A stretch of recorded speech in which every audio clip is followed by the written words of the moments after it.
Hello, Bronco fans and football fans everywhere. Welcome to Broncos Breakdown on the MHRT network. This is a show that is everything Broncos and brought to you with emotion, passion, honesty, and of course, my comments. I am your host, Bronco Bill. All right, guys, before I get into any of the topics, I have got to say something that is very, very meaningful to my heart, and it comes from you guys. Last week, I was unable to do this show because my wife's oldest brother passed away from complications from diabetes. The comments that I received, the comments through the MHRT network family relating to not myself, but through me to my wife, as well as myself and my my family through marriage, has been absolutely overwhelming. You guys are incredible. You supported like you always do. Over 2,500 people viewed the fact that I could not be on the show last Friday, and it touched my heart. And I shared that with my wife, and it's absolutely amazing the outpouring of love and support and prayers and thoughts and all of that, guys, comes from you. Never realized how much you guys just support my show, the network, and my family. Guys, everyone out there, man, woman, whoever watches, thank you so much for your support. I'm glad to be back. I've missed you guys, but I had to take care of my wife and I had to take care of her feelings and emotions. You guys are fantastic. I mention it. I mention that to you each and every week before I sign off. Guys, you are truly the backbone for this show, for this network, and for the outpouring that you gave towards my wife through me. Once again, guys, my hat goes off to every single one of you. I wish I could name you. That would take that would take hours. Guys, I mean it from the bottom of my heart. Thank you so much for being the backbone and the strength of this show. All right. Whew. I made it through. I thought I was going to get emotional. I made it through. All right. Avatar says, what's up, Broncos country, 2023 NBA champs, Nuggets nation. Also follows it up. Avatar says, sorry to hear that, Bill. It's okay, man. It's okay. We're going to make it through. It's not going to be easy. We're still in a work in progress, but we're going to make it through. My wife has two more brothers and a sister. So, and it's myself and, obviously our son and the whole bit. So I do appreciate each and every comment, and I do share those with my wife, and she wants me to express to every single one of you out there. Thanks so much for your prayers and thoughts. It means the world to all of us. All right, guys. I couldn't do the show like I mentioned last Friday. I'm going to recap the debacle, in my opinion, the Broncos game against the Houston Texans. And the reason why I say it's a debacle is because we went back to being 1-5. We really did. We were on a 5-game win streak, and we beat the Chiefs, which we hadn't done in 16 games. We beat the Buffalo Bills, which we hadn't done Orchard Park, New York in quite a while. And then we beat the Vikings. I'm going to get into some of those statistics that relate to all that. But the Broncos didn't play that way against Houston. They reverted back to their 1-5 situation. Three turnovers. Could not get a first down on 16, 15, something like that. Astronomical amount of third down possessions we had, and we didn't make a single first down on third down. Oh, yeah, we made a couple on fourth down, but none on third. We had wide open receiver Jerry Jeudy down the left side, and Russell Wilson doesn't see him. Why? I have no idea. Is it because he's 5'3"? I'm being facetious, guys, but he's a short guy for a quarterback. He's not 6 foot. He's under that. Could it be he couldn't see him? Don't you know the routes, Russell, that he's running? How about the one late in the game when the Broncos had a chance to score a touchdown and win the game? Russell Wilson, throws it to the direction of Cortland Sutton, and Jerry Jeudy is wide open at the 3-yard line. Doesn't see him. Why? I have no idea why. Absolutely no idea why. I don't know why Russell Wilson can look so freaking good in the 5 wins against Green Bay, Kansas City, Minnesota. There's 5. Let's see. Green Bay, Kansas City, Minnesota, Cleveland. Who is the other one? Come on, guys. I'm missing this. Making me upset. All right. Hey, go ahead. Oh, here it is. I'm sorry, guys. Buffalo. Duh. Green Bay, Kansas City, Buffalo, Minnesota, and Cleveland. We won all 5 of those in impressive fashion, too, mind I mention that. Yeah, in impressive fashion, with takeaways, with converting on 3rd downs, with big plays down the sideline. Why couldn't we do that against Houston? Why? Let me think. Let me throw this out there. Do you think it was because of Evero? I mean, after all, he was the Broncos defensive coordinator. Now, he doesn't really know Sean Payton, but he could do study and homework on him.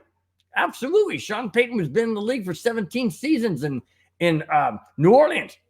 You know that he's got a track record of how he likes to do things. So you think for 1 minute that Evero didn't go look at those game films and the game films of the games this year? Of course he did. But why was Russell Wilson so discombobulated, disconnected? Didn't seem to have an idea, clue of where his receivers were. I mean, there were some great plays. Don't get me wrong. There were some really great plays, and the Broncos made a game of it. But when you have 3 turnovers and you have, I can't go on. I can't continue to the next topic until I mention this. Alex Singleton single-handedly put the Broncos behind the 8 ball. Why? Because he allowed a rookie quarterback to bait him into a personal foul. Now, in case you guys didn't see it or didn't happen to notice or whatnot, but it was a false start on Houston, deep in Broncos territory. Broncos territory. It was 3rd down, and Singleton comes rushing. It was a blitz, and he comes rushing in, and he hits C.J. Stroud. And he kind of pushes him back, and then he keeps pushing him, and the referee blowing the whistle a whole bit, and then C.J. Stroud takes it, someone gets right into Singleton's face and starts mouth up. I don't know what was said, whatever, but it got under Singleton's skin. And then things started flying, not fisticuffs or anything like that, but just verbal stuff and pushing or whatever. And the referee throws a flag on Singleton. Why? We don't know. Probably because of what he said or what he was doing or whatever. But they called a personal foul on Singleton, gave the Texans a 1st down. They ended up getting a touchdown. If they only got a field goal, take away 4 points from the final score, it would have been 18-17. And Denver could have won the game with 20 seconds left, kicking a field goal instead of Russell Wilson throwing a desperate 3rd down. Mind you, 3rd down. He should have thrown that ball away. It was 3rd down, and he throws it in the direction of a tight end who's double covered. And it's not Denver Broncos starting tight end. It's a rookie tight end. And he throws it to him, double covered, didn't even make a move to make the deflection or whatever, and the ball's intercepted. Game over. Russell Wilson needed to throw that ball away. Prior to that was the Jerry Jeudy on 2nd down when he was wide open to 3. Russell Wilson throws it to Cortland Sutton, and it was uncatchable, and he would have been out of bounds if he did catch it anyways. So a lot of things came into play in the Broncos losing to Houston, but it reminded me so much of the Broncos when they started the season at 1-5. Not the Bronco team that went on a 5-game win streak. No. 1-5. And I'll get into the implications as to why this game was absolutely critical for the Broncos to win, because now it's harder to make it to the playoffs. And I'll get to that in just a bit. Final score, in case you guys missed it, Houston 22, Denver 17. 5 points differential. Because in my opinion, there was a lot of factors, but the key factor was a critical personal foul against Alex Singleton. Now, I love Alex Singleton. I think the guy's a great, great player. I love the way he plays. He just needs to check it every now and then. He needs to check himself, and he needs to do the right thing. And what he did against Houston was not the right thing. All right. Before I move on, let me move this some out of the way here. All right. Before I move on, I get back to the chat. You know, guys, the chat's important. I like to, acknowledge people. My brother-in-law from Nevada, Las Vegas, Rudy Torres says, I'm here. I'm glad you're here, man. Keep watching, brother. Keep watching. Yeah, Avatar. Yeah, I did catch up. Buffalo, you're right. Okay, this one. Okay, well, whoever Madungas, whoever's in Houston, I can't keep track of where everybody's at. Somebody in Houston, I know. Who is in Houston? Okay, it's not Evero. I know it's somebody that was on the Broncos. I know it. Has to be. Anyways, okay, doesn't matter, because you know why it doesn't matter? Because I'm moving on to the next topic. That's why it doesn't matter. Yeah. See, I told you, D'Amico Ryans. That's okay. He wasn't on Denver, but that's somebody who we wanted. All right, I'm all screwed up. All right, see what happens when I take a week off. I get. Not only do I not get the right person on the team, I don't even get the person that was on the Broncos. So whatever. All right, toughest defenses. All right, the Denver Broncos have played the NFL's #1 toughest schedule against defenses. How well have they fared? I'll tell you that right now. They are 5-2 against those teams since week 5. Now, we all know week 5, the first 5 games of the season were pathetic. So since week 5, the Broncos are 5-2 against teams with the toughest defenses on their schedule. And those teams are Cleveland Browns, #1, Broncos win. The Jets, #3, Broncos lost. Should have won that game, but that was one of those, those emotional games. All right. Kansas City, #4. We got a loss in Kansas City, got a win in Denver. Minnesota, #9, Bronco win. Buffalo, #10, Bronco win in Buffalo. And Green Bay, #15, and Denver gets a win. The toughest schedule against the #1 defenses in the first 15 of the league, and the Broncos are 5-2 against them. Now we go into an easier schedule, meaning somewhat, I mean, not really easy, but we got the Chargers, who have a losing record, which we're playing this Sunday. And I'll get into some of that. We have Detroit, who's the only team that we play in the last 5 games that has a winning record. We play the Chargers twice, not a winning record. We play New England. They don't have a winning record, but they beat the Steelers on Thursday night, which is an absolute big help for the Broncos if the Broncos can keep winning or start to keep winning. And we play the Raiders the last game of the season, also not a winning record. Detroit is the only one with a winning record. Denver has the golden opportunity to run the table and get another 5-game win streak. Possible? Absolutely, it's possible. Will it happen? I don't know. 1 game at a time. Well, we'll get to all of that coming up here. All right. Russell Wilson. Russell Wilson became the first Denver Broncos quarterback since 2014, Peyton Manning, to throw a touchdown pass in the first 12 games of a season. Wow. 6 years. Well, 9 years. 2014, we're in 2023. 9 years it's been since the Broncos have done that. And yet the Broncos are 6-6. Go figure. I mean, it's crazy. It's crazy that he could be the first Broncos quarterback since 2014 to throw a touchdown in the first 12 games of a season. And yet we're 6-6. Math sometimes just doesn't add up. All right. Okay, it says the last Broncos quarterback to do that was Peyton Manning in 2014. Wilson also passed Dan Marino for the second most touchdown passes in a player's first 12 seasons in NFL history at 329. And people say that Russell Wilson is washed up. He's not washed up. That's like saying that Tom Brady was washed up when he was like 35, 36. You got to be kidding me. Now, I'm not saying that Russell Wilson is a Tom Brady. What I am saying is that Russell Wilson has to have the kind of head coach that can motivate him, that can keep him focused, keep the game plan down to what Wilson can do, and then just execute it. That's what Russell Wilson needs. Some people don't need that. Peyton Manning sure didn't need it. Tom Brady sure didn't need it because they have the cerebral, that one. They have that kind of mind that they can just look at defense and know exactly what play they want to call or how they want to execute or whatever. You know, some players don't. Some players have to be more coached up. Some players are a coach as a player, so to speak. But to say that Russell Wilson is not a great quarterback is preposterous. It's ridiculous. Yeah, he looked pathetic under Hackett because Hackett was pathetic.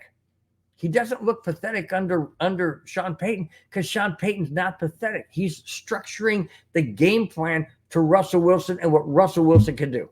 That's what he's doing, and that's what he needs to do.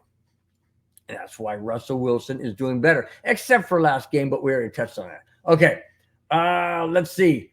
Only Peyton Manning has more with 366. Let me go back to that so you guys know what I'm talking about.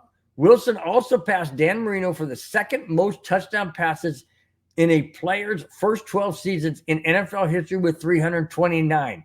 Only Peyton Manning has more with 366.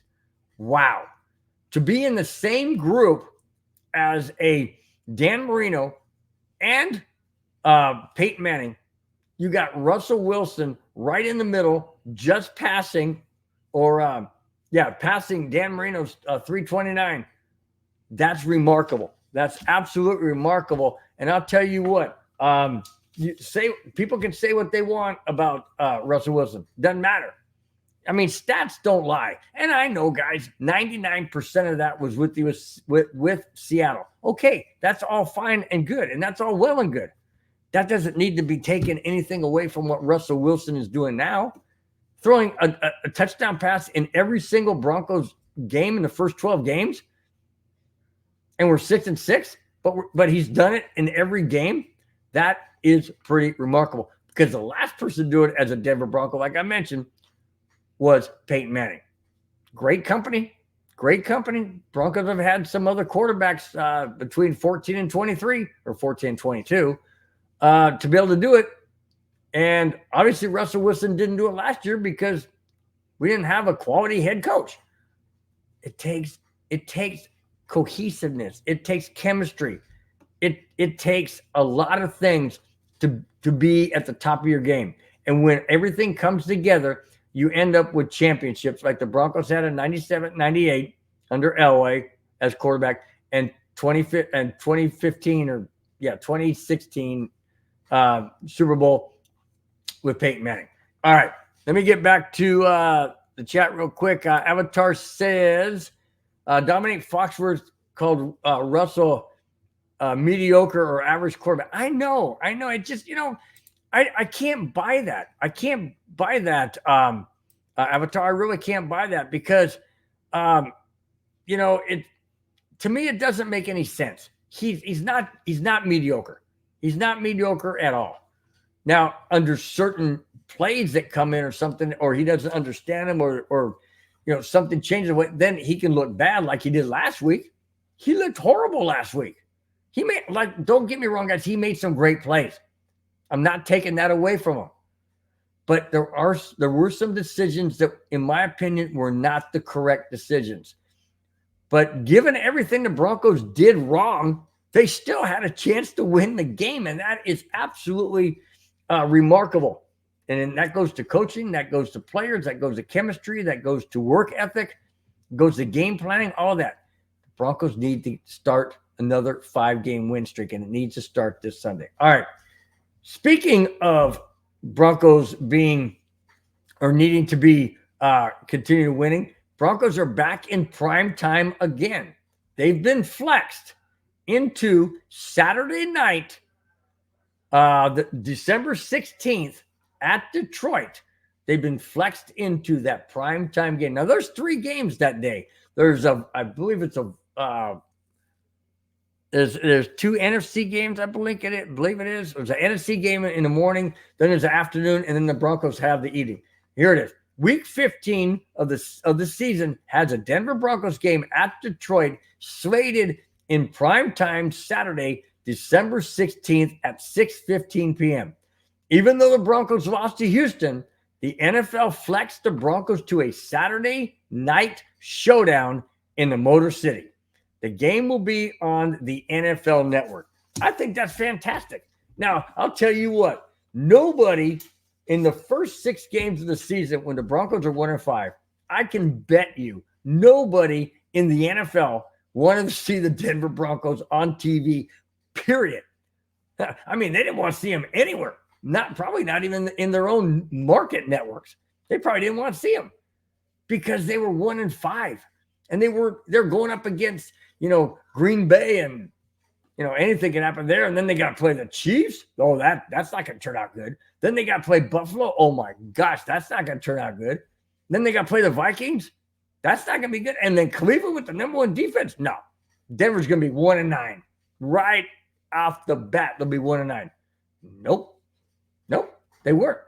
They went a 5-game win streak. Started with Green Bay and Denver, and just kept on rolling. So you know what? The NFL goes, whoa. Sean Payton's got these guys moving. They got these guys motivated. They got these guys, playing well. And last week when the Broncos were flexed into the Sunday morning game because the NFL wanted the majority of the nation to see the Broncos and the Texans, that turned out to be a good game. It really did. And yes, we lost, but we had a chance. It wasn't like we got blown out 70-20. Wait a minute. That did happen this year, didn't it? No, it wasn't that. It was 22-17. And Denver had a chance right down to the wire. Just couldn't get it done. And the NFL says, you know what? We want to see a Detroit Bronco game in Detroit on Saturday, December 16th. And that's what's happening. I love it. I think it's fantastic that the Broncos are getting recognition. I mean, we're not getting the top announcers, which boggles my mind. I don't get it. We should have the top announcers last week in Houston. Nope, didn't get them. We're not getting the top announcers against Detroit either. And we're not getting, well, I don't know about Detroit. NFL Network probably will. But we're not getting the top announcers against the Chargers this Sunday. That's probably because it's Chargers and they know it's going to be a Broncos home game in LA, like it always is. But anyways, I digress. All right. Now, we got to get to, before we get there, back to the chat because you guys are amazing. All right. My brother-in-law Rudy says, everyone has an opinion. We know better. Yeah, that's true. That's true. I mean, yeah, you got a point there. And D-Rock in the house says, Big Bill. I say, Big D-Rock. How you doing, my friend? Glad to be back. Just appreciate every single one of you guys in the chat. Avatar says, going back to earlier topic, Avatar says Singleton has been dropping off lately. Yeah, he has. But I mean, he still came up big in the game. He really did. And with that stupid mistake, and I call it a mistake because he should know better. He's in the NFL and he should know better. I know emotions get the best of people. I know tempers, somebody can say something about your mother or sister or whatever, and yeah, tempers are going to fly. Just got to keep it in check. You got to understand what they're trying to do, and you can't let it get under your skin. Easier said than done. I know I've never played in the NFL, so I don't know, but it is easier said than done as far as I see it. All right, now let's get to, that's right, guys, the jackass of the week.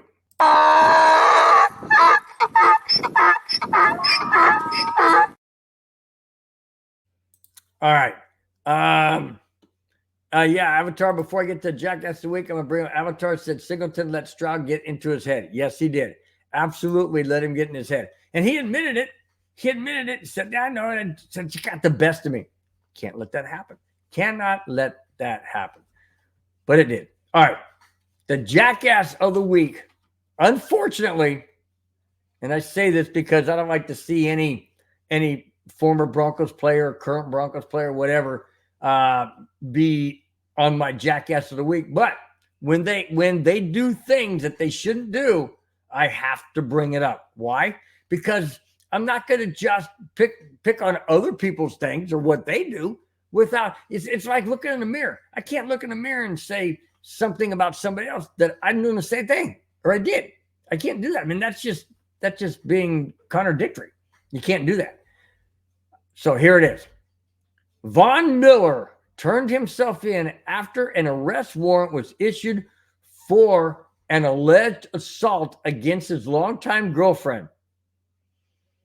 This occurred, okay, guys, on the Buffalo Bills bye week. Now, I was actually going to bring this into the show last week, which unfortunately I couldn't do, emotionally and supportive from my wife.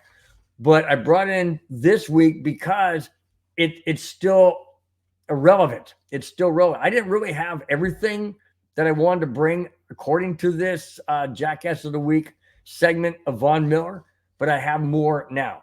Let me continue. According to the affidavit, the alleged victim, his girlfriend, told police that Miller's abuse included placing a hand on her neck during an argument and applying pressure.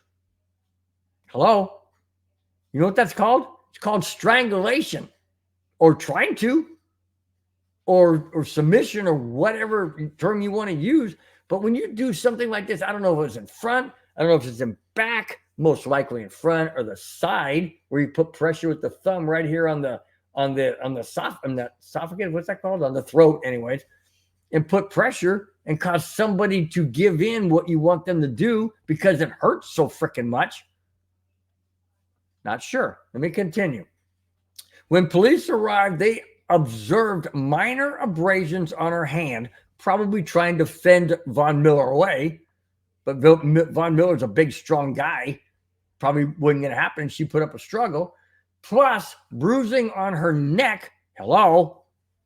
Grabbing like this and press. You know, if I hold my hand like this for 5 minutes or whatever, and I release, I know it wasn't 5 minutes, but you don't see any, you might see a little red, you don't see bruising. Bruising causes from pressure. So, bruising on her neck, abdomen, and biceps. So if it's abdomen, that's up here. That's up here around your stomach area. So what's he doing to her? Is he grabbing her by the neck and grabbing her around the waist like he's trying to tackle her or something like that? And she's got bruises on her biceps because she's fighting him off over an argument? Really? Don't people have arguments where they don't go into a fit of rage? Like I mentioned, this was on the Buffalo Bills bye week a couple of weeks ago. And he went down to Texas, his home area, where he vowed as a Denver Bronco that he doesn't go to because he only could get into trouble. He only goes home, doesn't go anywhere else. Doesn't go anywhere else. Did a girlfriend go to his mom's house? I don't think so. No, he went there. He went to his girlfriend's house. Apparently, didn't say it in this particular article, but I doubt that his girlfriend was at his mom's house. Doesn't make any sense to me. But he said, as a Denver Bronco, when he was asked, where does he go on his days off? He says, I don't go to Houston. I don't go to Dallas because I just get in trouble there. I go to my mom's house. Well, apparently not. When you're a Buffalo Bill guy, you just forgot all about that bad stuff in Texas, huh? Because now you're being arrested and charged, and you turn yourself in, which is the right thing. But still, Vaughn, why? Does this make you a better man? Not in my opinion. Absolutely not in my opinion. You're a fantastic football player, but you're horrible when it comes to this. horrible. You don't do this. You don't do things like this. If she upsets you or does whatever she does, walk away. Be a better man. You don't strike a female. You don't hurt another person, period. And you call her your girlfriend? Really? I continue. After all of the visual, after all of the visual, she has since downplayed the entire story and has said, and I quote, from Von Miller's girlfriend, I quote, all of this has been blown out of context, end quote. You're kidding me, right? The police see bruises on your neck. They see bruises on your abdomen and biceps, and you say it's all taken out of context? Really? Sounds more like it to me that you're paid off and Von Miller told you to keep your mouth shut. Don't press charges. Tell the police it never happened. Everything's all well and good, and you'll be taken care of. Sounds like Von Miller is not the kind of person I thought he was when he was with the Denver Broncos. But they always say everybody has two sides. Everybody has two sides to them. What the public sees and what's behind closed doors. And you know what, Von Miller, I hate to say it, buddy. Hate to say it. You have dropped several notches on my respect factor for you. I respect you as a football player. Absolutely. Loved you on the Denver Broncos and being MVP of Super Bowl 50. Absolutely loved it. But your personal side and what you do off the field don't have any respect for you whatsoever. You don't do that to somebody you, quote, say you love and turn right around and do something so harmful and then apparently convince her to tell the police that it was all taken out of context. Didn't happen. What you see, I fell down, or it's just, just nothing. Okay. Really. Just nothing. All right. Well, whatever. Sorry that females, I know it's fear. He probably forced her to. Probably said, do this or else. I mean, I don't know. I'm just reading into things. It's my opinion, my comments. That's what I'm doing. I'm not saying that's what he said. I don't know. But why would she change her story after the police observed her bruises and she turned around and said, it's all taken out of context? Whoa. Man, that just doesn't resonate well with me. Doesn't resonate well. Okay. The topic of the show tonight is Patrick Surtain II would love to play on offense. Wait a minute. Isn't he the best corner in the National Football League? In a lot of, arguably, I should say arguably, other people are going to say this guy, that guy, whatever. But isn't he the best corner in the entire NFL? Absolutely he is. Of course he is. Here's what he says. Patrick Surtain is considered the best cornerback in the league, and he would like to take his skill. What? He would like to take his skill to the offensive side as well. Now, wait a minute. Is he going to do who is that guy that played offense, defense? Golly, can't remember his name.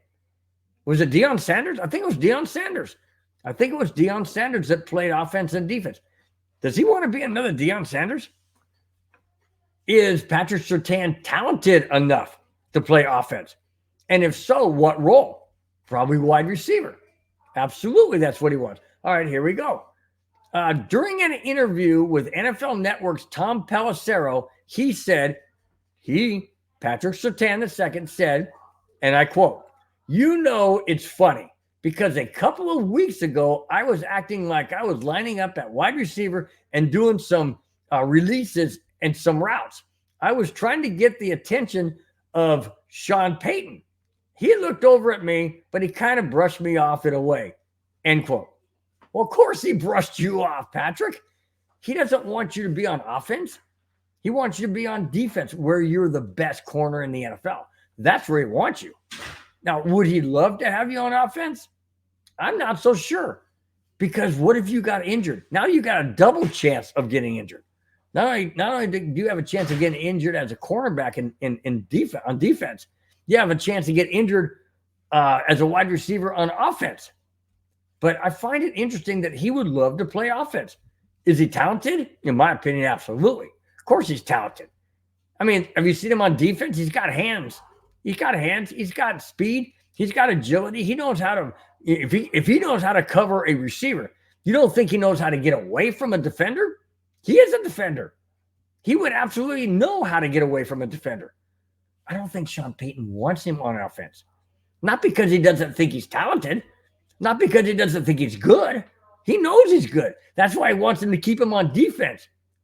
And I don't, personally, I don't think that in today's NFL and the way the NFL is much stronger, has players that are much stronger, they hit harder, they run faster. I'm not sure that a Patrick Surtain II could go offense and defense. And the reason why is because he wouldn't get that much of a break. When the offense is on the field and they're moving the ball down the field, the defense has time to rest. If Patrick Surtain is on defense for, let's say, 8 or 10 plays in a series, and then he's immediately thrust into offense for 8 or 10 plays of a series, he's going to get worn down by halftime. He ain't going to be able to make it.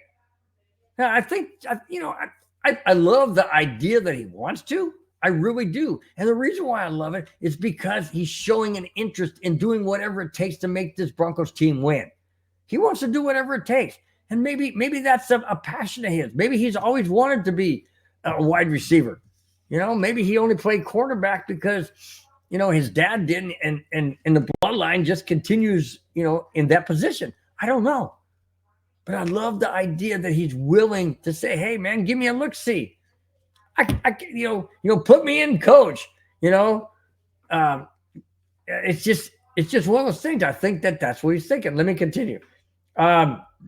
Surtain went on to say, and I quote, "So if I ever get a time or a chance to play offense, I would do so," end quote. So here's this. So far, Sean Payton has looked the other way. Of course he has. He is not going to put his number one cornerback in harm's way on the offense to maybe get injured when, now not only have you lost a wide receiver, but you've also lost a cornerback. You've lost basically 2 for 1. And that's not a good trade-off. And not only that, but if he goes and plays offensive wide receiver, who are you putting on the practice squad or letting go? Not Jerry Jeudy, not Cortland Sutton, not Mims. I mean, who are you going to let go? I say nobody. Patrick, I love your emotion. I love your passion. I love your desire. But please, please, please, don't be that serious to be wide receiver when we need you more as a shutdown corner. Absolutely need you more as a shutdown corner. But like I said, Patrick, I love your enthusiasm. I absolutely do. I love your enthusiasm. I love your passion. And I love the way you play defense. Stick to what you do best. All right. Now, after the Broncos lost to Houston, the Denver Broncos have just made it that much harder, that much more difficult to make the playoffs. Here it is. Had Denver beaten the Texans, their playoff chances would have been 65%. 65%. However, with the loss, their chances have dropped to 50%. 45, 40, 35, 30, 25. Nope. Their chances have dropped to 20%, 45% less with that 5-point loss. Out of the 5 remaining games left, the Broncos face Detroit as the only team with a winning record. Yes, I mentioned that earlier.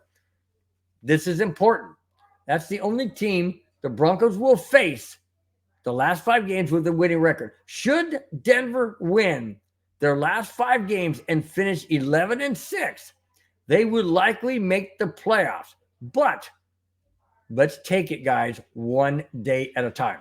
You can't be 11-6 if you don't win your first game. Well, of course, if you win your first game, you're not 11-6. But listen to what I'm saying. You can't be 11-6 when we're sitting at 6-6 unless you win your first game of the 5 remaining. You have to win your first game. If you don't, then you're definitely not going 11-6. Maybe 10-7, but you're dang sure ain't going 11-6. So in order for them to go 11-6, they have to win this game this Sunday against the LA Chargers. It starts there, guys. It absolutely starts there. Let's hope the Denver Broncos can come out in this game Sunday, and I'll get to that in just a minute. All right, I think I've got 1, 2, I got three segments left, guys. 3 segments left. Once again, thanks, guys, for welcoming back into the Broncos Breakdown chair here. I really appreciate each and every one of you, like I mentioned at the beginning of the show, and it continues every single time I see you guys. Absolutely, really appreciate it. All right. Even though Denver has to win, in my opinion, they have to win the last 5 games to make themselves that much stronger to make a playoff push at 11-6. They're going to need help. They're absolutely going to need help. And they got help last night on Thursday night when the surprising, where'd this come from? New England Patriots beat the Pittsburgh Steelers. What was the final score? 21-18. 21-18. New England. That was a shocker, but it was an absolute shocker that I love seeing. I didn't watch the game because I figured New England didn't have a chance in the world. So I was watching the Avalanche, which they didn't have a chance in the world either because they lost to the Winnipeg Jets 4-2. So at least the Patriots won to make this guy a little bit happier with both of those games. So that being said, Denver's going to need help. They got help last night, like I mentioned, with the Patriots beating the Steelers. They're still going to need help. And here's what it is. The Broncos will need some help along the way to make the playoffs. Should they win at least 4 of the last 5, hopefully 5. The Broncos' focus should be on Pittsburgh, Cleveland, Indy, and Houston. Well, Pittsburgh already lost. We got to hope that Cleveland loses Indy and Houston this coming Sunday. Hang on. They need the following to happen. And these are not going to be easy for the Broncos to have happen. It's not going to be easy. Pittsburgh needs to go 1-4. Well, they've already lost 1. So now they need to go 1-3. Okay? So Steelers have to go 1-3. Cleveland has to go 3-2. Indy has to go 3-2. Houston has to go 3-2. And Denver has to go at least 4-1. That means you only lose 1 game to the Chargers. Okay. But then you got to beat Detroit. But then you got to beat the Chargers. So if they beat the Chargers this Sunday and lose to Detroit, they can still beat the Chargers, the Patriots, and the Raiders and have a 10-7 record. But I don't want them at 10-7. Well, of course, I want them to win 5 more. I want them to go 11-6 to give us a better chance of making the playoffs. But if you have to lose 1, I say lose to Detroit because they're the team with the winning record. Don't lose to the teams in your division and in your conference. Because if you lose to the Chargers and beat the Lions, that's well and good. You're still going to be 10-7 if you run the table after that. But you lose to your division and you lose to your conference. That's never good, especially in tiebreakers. So you can't do that. The Broncos have to beat the Chargers twice, the Patriots, and the Raiders. If we lose a game, let us lose to Detroit. Not that I want us to, and Detroit's beatable, but I'm just saying if we have to lose a game in the next 5, make it Detroit, not the AFC West and not the AFC Conference. You can't have that if you're trying to make the playoffs with a 10-7 record and you need help and you need tiebreakers. That can't happen. All right, here we go. Okay, so if Denver goes 4-1 and the other scenarios pan out, that would knock Cleveland and Pittsburgh out and slide Denver in. Because, like I said, Pittsburgh going 1-4 and Cleveland 3-2, and we own the tiebreaker against Cleveland because we beat them. That would knock Cleveland out and Pittsburgh out because they would be 1-4. Denver is in a tie with Cincinnati and Buffalo, but they hold the tiebreaker over both of them. They hold the tiebreaker over Cincinnati because of conference. They hold the tiebreaker over Buffalo because we beat them. That's where Denver sits right now. They need help, and they got help from New England, of all people, last night. That helped out the Broncos. That's the first of the dominoes that need to fall. And Denver needs to win at least 4 out of the 5. I already mentioned that. All right. Let's get to the last topic. This is Sean Payton's impressive viewing of Broncos country traveling on Broncos road games. Here it is. Last season, when the Broncos played the LA Chargers, Sean Payton, was at the game working for Fox Sports.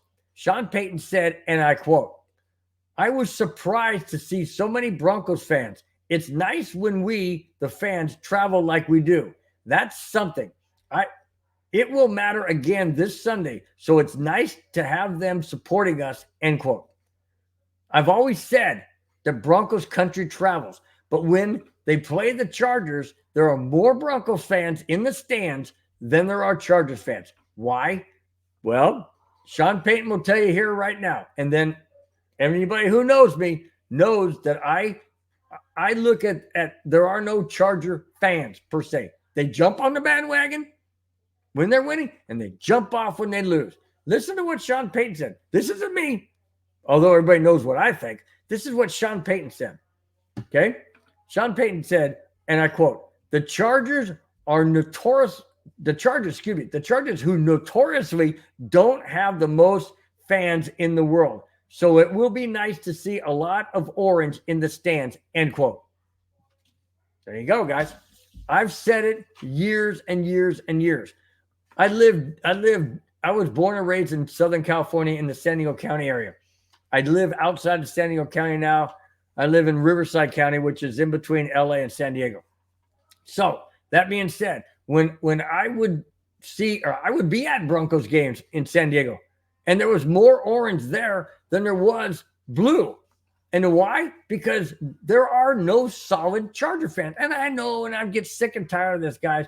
People say, well, it's because, it's a Navy town and people come from everywhere else and they move here for the sunshine and they support the team when they come here. Okay, that's fine. That's well and good.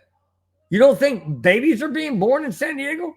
You don't think babies are being born in the county in San Diego? You don't think that I know they've been raised because of people moved. I get it. Okay, so what? Why do you think they moved out of San Diego? Because nobody supports them. Then they go to LA, nobody supports them. Bronco fans show up. Bronco fans support Broncos teams. Broncos country supports Denver Broncos. We travel. We go to games. We are there supporting. And that's why come this Sunday in SoFi Stadium, it's going to be a Broncos home game. It absolutely is going to be a Broncos home game. No doubt about it. And no doubt about it. In fact, when I was in Carson, before they went to SoFi, I was there in 2019 with my sister and brother-in-law, and we went to the game.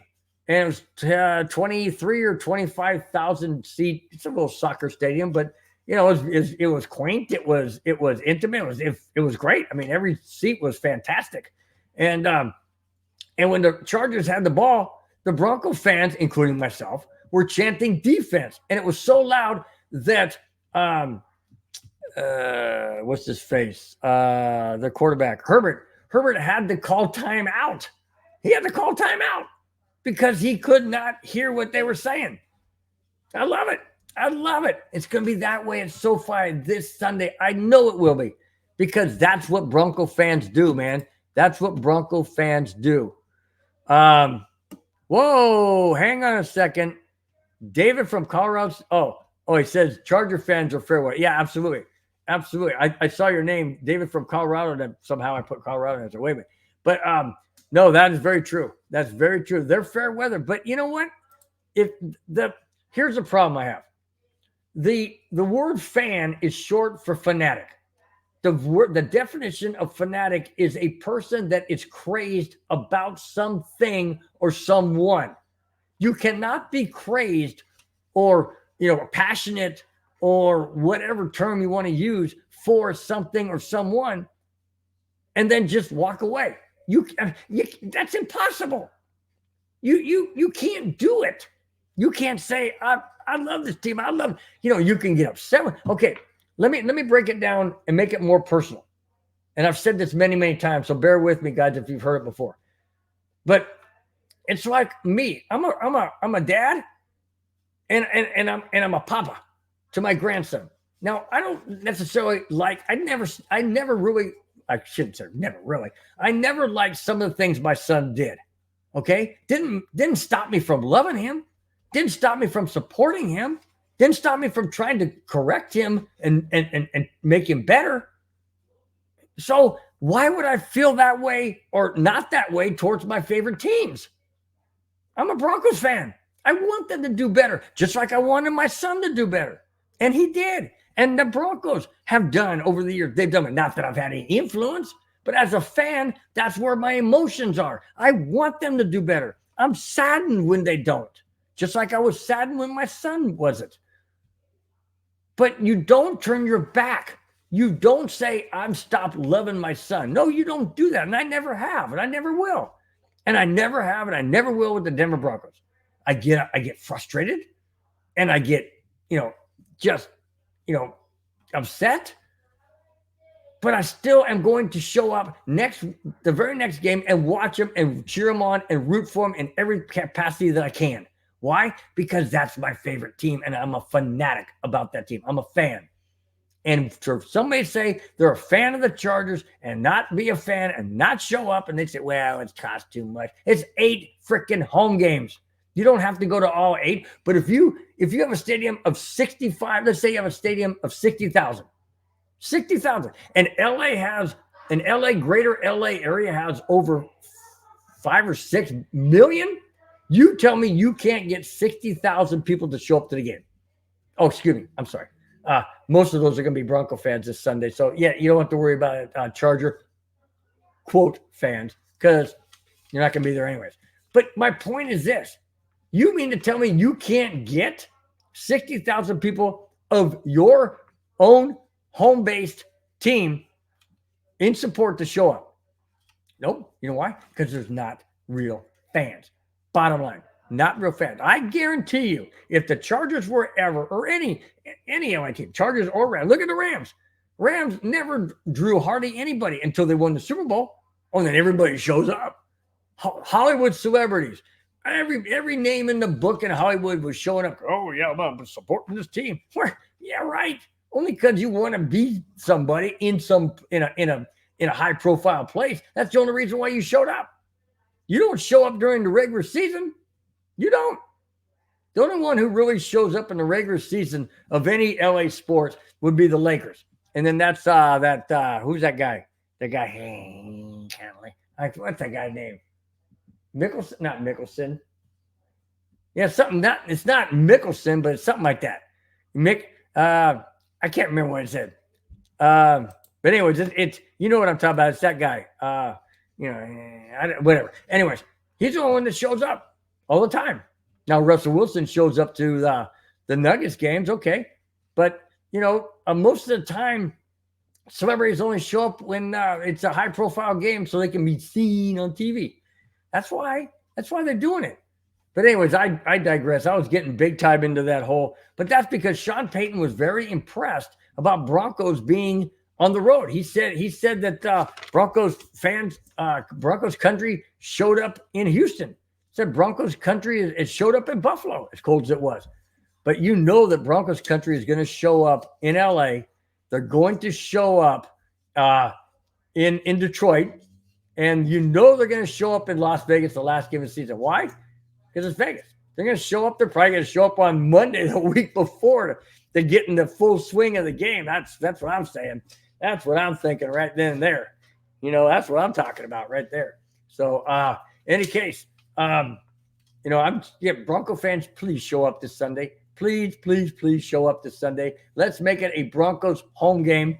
We already have 9 of them this year because there's 17. So we got nine official this year. Next year we'll have 8. We'll have 9 on the road. But let's make it 10 home games for the Broncos this season, okay? Let's make it 10 home games, and let's rock SoFi Stadium in Broncos orange. Let's do it, guys. Let's do it. All right. Last topic of tonight's show. Once again, guys, I'm so glad to be back. Thank you so much for welcoming back and for all your support. Greatly appreciate it. Let's end this show with the Broncos at the Chargers this Sunday, SoFi Stadium. Here we go. The Denver Broncos are facing the LA Chargers in LA at SoFi Stadium, where they haven't won at SoFi? Really? Wow. Denver Broncos have not won at SoFi. All right, let me continue. LA is 5-7 and Denver is 6-6. This is a must game, and Denver has to treat it like a playoff game. Absolutely. Absolutely have to treat it like a playoff game. And I think they kind of tried to do that last week in Houston. It just didn't seem like they were in a playoff mode, not with all the mistakes they made. They weren't that focused. I don't know what it's going to take. I don't know why they weren't focused. I don't know why they made all those mistakes like they did in the first 6 games. I don't understand it. I hope it's corrected going forward, because if it's not, well, all their playoff aspirations will be right out the window. All right, let me continue. If Denver's going to make a strong push for the playoffs, it begins this Sunday in LA. Let's hope it's a home game, like I mentioned earlier, a Broncos home game for the Broncos with their fans being the majority. I'll even settle for 60-40 so-called fans, Charger fans it is. I'll even settle for 60-40. Why? Because it's in LA, and Denver fans, whether or not they live close to the area or not, most of them are going to travel from Denver or from other parts, so it might be difficult. It's December. It's the holiday season. A lot of people are traveling anyways or making plans. Let's just hope that there are a tremendous amount of Bronco fans and Broncos country in SoFi wearing the Broncos orange. All right, I continue. The final score. All right. Let me think. Okay, so let me bring you the 3 keys that I think the Broncos are going to need in order to win this game. Well, I only have to look back at last week's game against Houston. Those 3 things have to be eliminated. They have to eliminate the turnovers. The Broncos had 14 turnovers or 15 turnovers since week 5. Well, in their 5-game win streak, they got those turnovers and they won those games. When the Broncos turn the ball over and lose the turnover ratio or turnover count, they lose games. They turned the ball over 3 times last week against Houston, lost the game 22-17. That is first and foremost. The Broncos have to eliminate the turnovers if they want and hope to beat the Chargers.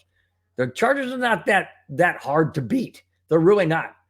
They only beat the Patriots 6-0. The Patriots turn around and put 21 on Pittsburgh in Pittsburgh. So, the Chargers are beatable, but you cannot give them a short field and give them the ball when that's not going to do it. So turnovers have to be eliminated.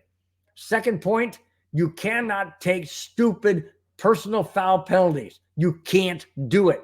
No roughing the passer, no pass interference, and no stupid penalties because you let somebody else get the better of you and you mouthed off or you said something or you did this or you did that or you pushed somebody. Don't let it get to you. Walk away. Be the bigger man. Be the bigger person. Don't get tempted into what they want you to do. That's second. Okay. The third thing is Broncos team has to convert. They have to convert on possessions. They have to sustain drives.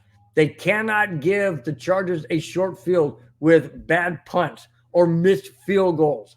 They have to convert.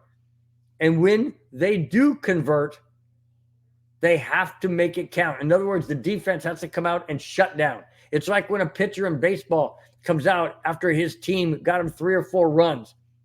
He has to come back out on that mound and he has to put a shutdown inning on there. Has to do it. Otherwise, you give the other team momentum. The Broncos have to do the same. When they score a field goal or a touchdown, the defense has to shut down the offense. If the Broncos score a touchdown, then the defense can't give up any more than a field goal. If the Broncos score a field goal, the defense can't give up any points. Period. Plain and simple. You have to do that. And the Broncos defense is capable of doing that. My question is the Broncos offense capable of putting points on the board? They put 17 up last week against Houston. And I gave you what Houston's defense was. I'm gonna go back to that real quick if I can find it. If I can't, Houston's. I'm sorry, Houston's defense wasn't on there, but the Broncos put up 17. The Chargers defense not even on that list, so you know the Chargers defense is horrible. So the Broncos need those 3 things: eliminate turnovers, eliminate stupid penalties, and sustain possession and score points. And the defense has to hold the other team so that the Broncos can then build on a lead and continue to work towards the playoffs by getting the first game under the belt against the LA Chargers. I have the Denver Broncos against the Chargers. Final score, Denver 27, LA 21. That's what I have for this upcoming game this coming Sunday. Okay, guys? That's it, guys. That's all I have. Thanks for watching. Thanks for subscribing. If you have not, please do so. It costs you nothing. It helps out the channel. But what else helps out the channel even more, please hit the thumbs up. It costs nothing. Once again, it's just a click of your finger on the mouse over that little thumbs up, and that lets everybody know that watches or sees this show on YouTube, Facebook, and Twitter X that this show is liked and that people watch it and they appreciate it. Thank you guys so much. Please do so. I would greatly appreciate it. MHRT would appreciate it. And it means a lot. Absolutely means the world. Guys, before I get out of here, I have to go down the list again. Each and every one of you for being in the chat. I always appreciate it. Thanks so much. You got Avatar. You got my brother-in-law, Rudy from Vegas. You got Madungus Creevy, the MHRT guru. You got D-Rock, and you got David from Colorado. You guys, thank you so much for taking time out on your busy Friday, your early weekend getaway. Thanks so much. I know it's a holiday season. Christmas is around the corner. Once again, guys, I really do appreciate your support this past week for understanding the reason why I had to be away. I'm back. I enjoy being back here. But thanks again to 2,500 plus people who took the time out to whether you commented or you just viewed the reason why. Thank you guys so much for each and every one of your support. It means the world to my wife, myself, and her family. Thanks again, guys, so much. Rudy Torres says, good night, Bill. Good night, Rudy. I will talk to you real soon. You guys take care. Have a wonderful, sorry for hitting a microphone. Have a wonderful rest of your evening. Enjoy an Avalanche game tomorrow night at home against the Philadelphia Flyers, and then the Bronco game on Sunday until Sunday's Broncos neighborhood, and then Elevation Orange on Monday. Till I talk to you on Broncos Breakdown next Friday, guys. Wonderful rest of your weekend. We will talk to you then. Till then, guys, take care. Bye-bye. Fast lane when I pass in the street, bag of money in the passenger seat. Pimples been asking for me on the road from the west to the east. Way up, I might never come down, cause the coast racking up the flame out. So high,